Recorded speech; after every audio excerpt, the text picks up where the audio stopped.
You're watching The Highlight Zone with Wayne 15 Sports Director Glenn Marini. Local sports coverage you can count on.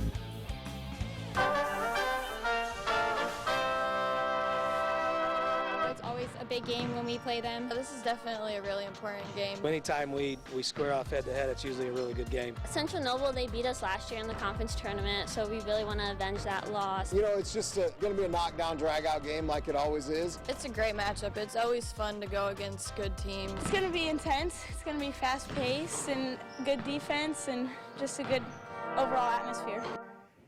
Hey, it is a new year, but the same old hoops hysteria right here in the good state of Indiana. Now we're talking about some small school hoops tonight because the NECC, when you take a look at Northeast Indiana, has got to be one of the top conferences, top to bottom, and maybe that way in the entire state of Indiana. Our man Colton Howard joins us now with your Highlight Zone Game of the Week as we let the ladies take center stage as we open 2021. Colton. Hey Glenn, now on paper, it was one of the best games in the state, both boys or girls. Garrett ranked 5th in the state in 3A, and Central Noble ranked 12th. NECC doubleheaders, they're across the board tonight, but none bigger than the Cougars and Rail Raiders in your Highlight Zone Game of the Week. To historic Paul Bateman Gymnasium we go. Garrett coming in 13-1 overall, 6-0 in conference play. Central Noble 10-2, 3-2 in league play. First quarter, the senior is dangerous from outside. Bridget Gray, there is no question about it. Central Noble out in front by 3 early. Still in the first, Faith Owen hits Taylor Gerke from beyond the arc. She splashes home the triple. Central Noble out to a fast start, but that bucket cuts it back to a 1-point ball game.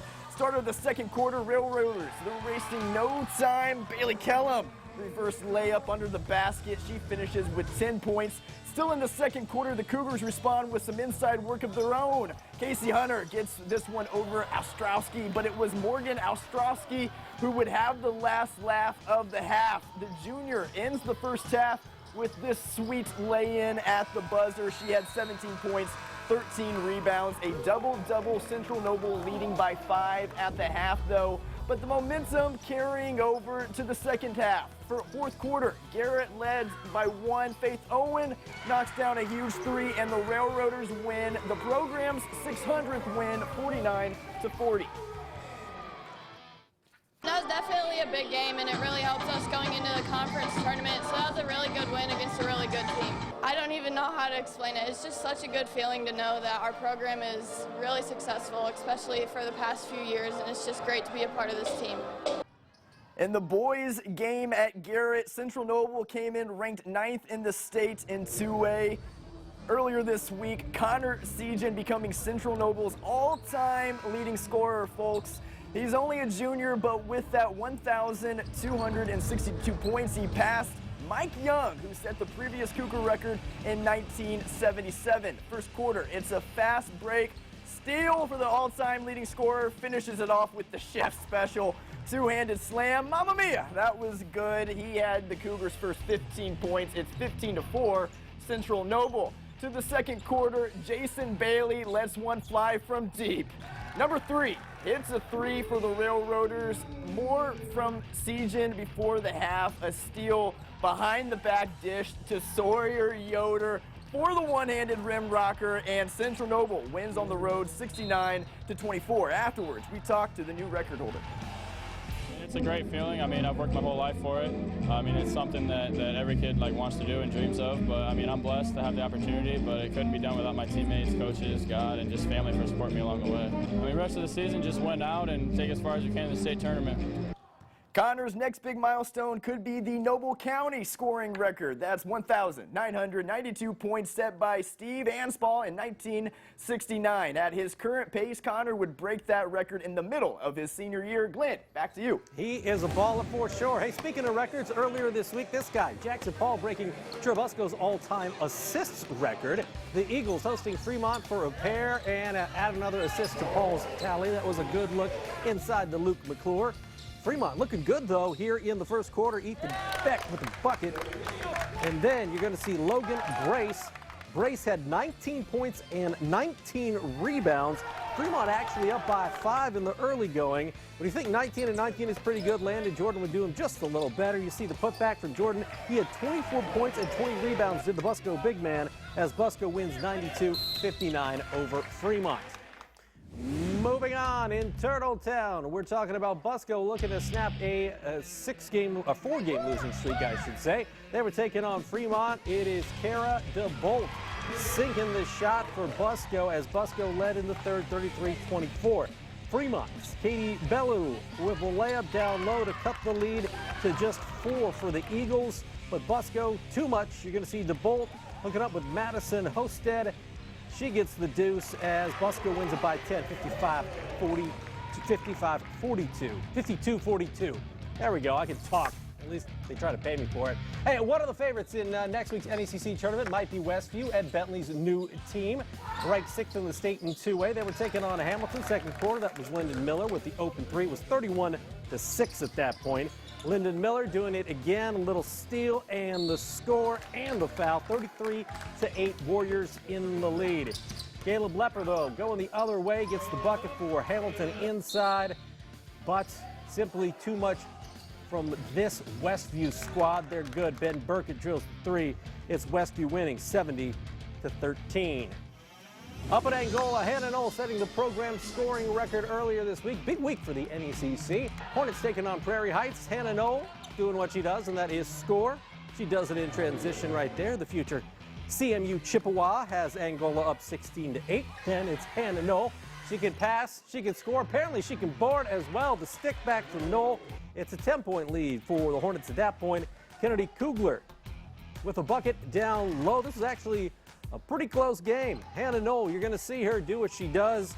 This is a 1-point game. They needed all the scoring they could get from Knoll. 45-44, Hornets over Prairie Heights. Fairfield at Eastside. The Blazers having a sneaky good season. They came in as one of 2 undefeated teams in NECC play. On the opening tip, Eastside wins it, and they know what to do with it. Gabe Trevino drives in for the bucket, and yeah, Ryan Abbott's team up by the score of 2-0. Later in the first, Braden Helms gets the bucket for the Falcons. It's a 7-4 lead, though, for Eastside. You'll see Owen Willard with a good look here on the inbound to Santonio Brewer. Brewer with the 3. It's a 6-point lead for Eastside. You'll see more from Mr. Brewer as Eastside goes on to win. I said sneaky good season. I like this team, 53-34 over Fairfield. West Noble boys, they should be well rested. According to John Harrell's website, the game against Lakeland here, their first game since December 19th. It's right at 3 weeks. Aiden Zavala with the layup right there, and West Noble up 7-0 in the early going. Watch this, though. Gracie Shepard. You would have seen him drop his defender. And then Austin Kripe with the bucket as West Noble wins this one, 58-54. There is Gracie Shepard right there with the bucket I was talking about, but it's West Noble's night, 58-54. We wrap up our NECC coverage with a huge game on the girls' side. West Noble 6-1 in conference, Lakeland 5-1. Kendall Moore with the 3 here, but West Noble in the lead, 39-38. Still in the fourth, Michelle Ferris with the layup. It's a 4-point lead now for West Noble.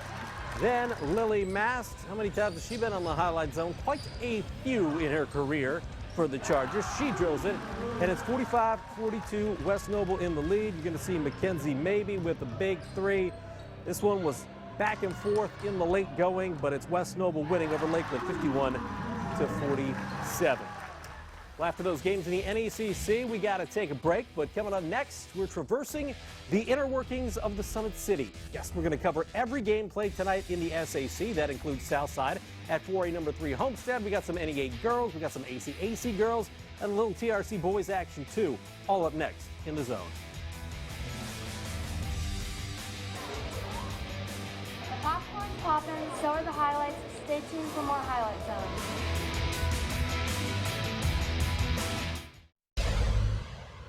We're the Concordia K-Dads. Welcome back to the Highlight Zone. Let's Well, there's no question about it. Southside versus Homestead, it's always one of the highlights of the girls' basketball schedule, but because the Archers are in quarantine, it was pushed back to January 28th. Still, the fellas, hey, they were full go tonight as we were out and about in Aboit, and it would be the Spartans pushing the ball in the early going. You're going to see Caleb Coping from Fletcher Lawyer with the bucket there, and then Luke Goody. I don't know how you guard this on a high school level. He's about 6'5", 6'6", and hits turnaround jumpers from 15 feet. He had 26 points to the future University of Illinois Cooper. Then it's Austin Jordan for Southside, burying the three. You're going to see Jordan get to the rim. Can't stop him when he gets downhill. He had 18 points to lead the Archers, but that would not be enough against this stacked Spartans squad. It's Lawyer with 3 of his 30. And then you're going to see Quinn Harmon beat the first quarter buzzer as Homestead, no problem with Southside tonight, 92-43 Sparties over Archers. Well, like Homestead and Carroll, the Snyder Panthers actually came in 2-0 in the SAC, so tied for the conference lead. Snyder, Northrop, Aiden Lambert with the bucket, and the Panthers up 2-0. Then you're going to see Aiden Lambert. Kid can score. Great pass there. And Snyder up by 4. Northrop Stallman Alexander working it in the post. You heard the whistle. He got the and one, but it's Snyder's Elijah Davis. Tough bucket for Snyder as Snyder wins this one 59-55 at Northrop. Third and final SAC boys game tonight. Wayne at By-Hay Arena to take on an improving Northside team. The Generals in the first quarter out to a good start. They led 14-9 thanks to Jamari Tabb with that bucket in the paint, but the Legends can swing the ball. It's Jordan Green with the easy 2, and that cuts the deficit to 3. Second quarter now, Brayshawn Bassett buries the 3. That ties the game at 30. You'll see Greg Gorman chuck one up, and it goes down, but Northside wins this by 10 over Wayne, 75-65. Girls side of the SAC, Carroll still unbeaten in conference. The Chargers ranked 10th in the state. That is in the 4A poll. Hosting Bishop Dwenger this evening. Cecilia Garrett sinks the 3. And the Saints up early, but watch Jasmine Anderson bring it up. Nobody picks her up. She decides to spot up, and it goes down. Bishop Dwenger Carroll takes the lead on that 3. You'll see Taylor Fordyce, who had a huge game against Norwell earlier this week, hits Anaya Jackson. And Carroll looking good again, 74-45 over the Saints. Good matchup on paper. We got Lewis at Concordia, and it would turn out to be a great matchup on the court. The Cadets ranked 8th in the state in 3A. Shanty's Craig, 2 down low in the first quarter, and then you're going to see Craig kick it to Grace Hedke, who's really come on the last few weeks. She drills it. The Cadets up 11-3. You're going to see Lures, Janiyah Bright get the and one here. This one went down to the wire as Concordia pulls it out, 55-52 over the Knights. If there was a one-on-one tournament among local girls basketball coaches, I might put my money right there on Akila Sims. Sims leading Snyder in Northrop. Third quarter, Northrop's Tiana White drills the 3. It's only a 2-point ball game, but Snyder starts to take control from there. This is Destiny Jackson, who used to play at Northrop. She gets the bucket, and then you're going to see Jackson do it again as Snyder tops Northrop 71-52. Well, you know, if there was a one-on-one tournament of area girls basketball coaches, I might put my money on Wayne's Laisha Gordon. There she was, Wayne at Northside.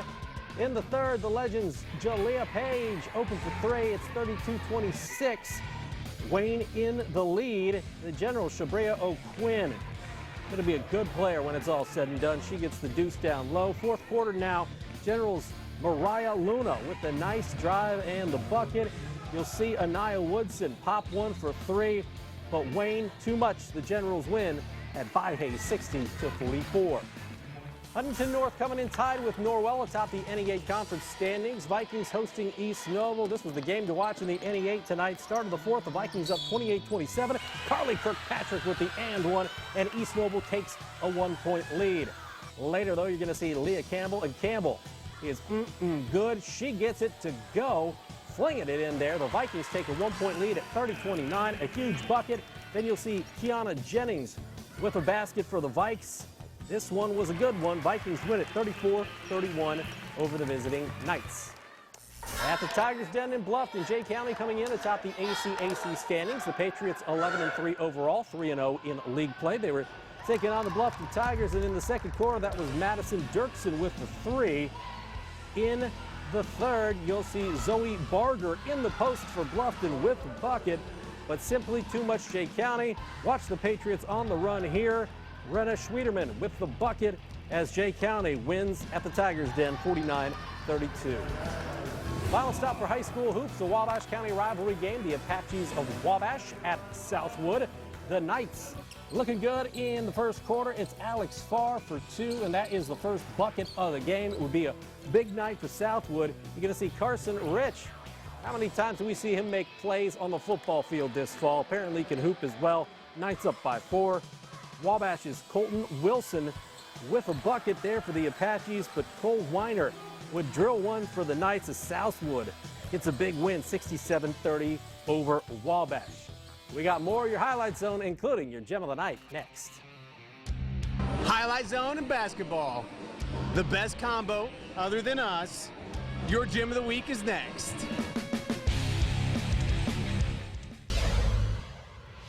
We're Angola Cheer. Welcome back to the Highlight Zone. They got the cheer, and it's a new year, but the highest honor on the Highlight Zone actually remains the same. It's time for your Gem of the Night, and as always, it's brought to you by our guys at Peter Franklin Jewelers, and the honor goes to Connor Essegian and Sawyer Yoder. You saw Essegian with the assist and then the slam from Sawyer Yoder at Central Noble. Now Essegian again is Central Noble's all-time leading scorer. He's probably going to end up the Noble County all-time leading scorer, but it's the pass that makes it. And then guess what? You throw it down like that. Sawyer Yoder made it look so easy. That is going to be your Gem of the Night. Congratulations to the good folks at Central Noble. That is going to be a team to watch when the postseason rolls around. All right, let's move on to some Friday night college basketball. We actually have a lot of it. The Dons hosting UIC for the first time as a Horizon League member. As you can see, a packed house at the Gates Center. Jared Godfrey with the assist here to Dylan Carl. Now, Godfrey had 41 points. That was a career high. How about Deontay Billups? He had a big game. He buries the 3. Kid had 15 points and 11 rebounds. Don's looking good. Jalen Pipkins with the bucket. But UIC's Jacob Wiley would slam one home. However, it was PFW's night. They get a Horizon League win, 96-89. These two play again tomorrow, 5 o'clock at the Gates Center. After Tuesday's game against Nebraska was canceled, Boilermakers back in action. Purdue at number 23, Michigan State. Less than 10 seconds to go. Purdue down by 1. And you saw Trevion Williams missed the free throw, but jump ball goes to Purdue. They got 6.4 seconds to make something happen. They do. It's Williams playing the role of hero. Purdue up 1. Michigan State bringing it up. Aaron Henry a chance to win it. It is no-go, though, and Purdue wins in East Lansing 55-54. St. Francis hosting Northwestern Ohio. The Cougars coming in hot, having won 8 of their last 9. Could they make it 9-10? The answer would be yes, definitively. David Asia, the Carroll grad, with 2 of his 16. Then you're going to see Antoine Cushingberry with 3 of his 22. St. Francis hit a school record 23 threes in this one. This is Lance Dollison splashing. Lance had 12. And the Cougars, as I mentioned, a great shooting night. They hit triple digits offensively, 171 in this victory over the Racers. So, next week's games, as we go back to high school, we got a little bit of everything going on next week. We got SAC doubleheaders. That includes Homestead at Snyder and Lures at Carroll. You've also got a doubleheader in the Northeast 8. New Haven is at Leo. That is a huge game on the boys' side, perhaps the 2 best teams in the NE8 as New Haven is at Leo. How about ACAC tournament? Yeah, we'll have semifinals next Friday night and NECC semifinals as well. So conference tournament action getting underway next week. It starts Tuesday, semifinals Friday, and then the finals on Saturday. Of course, we'll have all those games covered and much, much more next Friday night on The Zone. But for this week, and for Colton, I'm Glenn, and we'll see you next Friday night.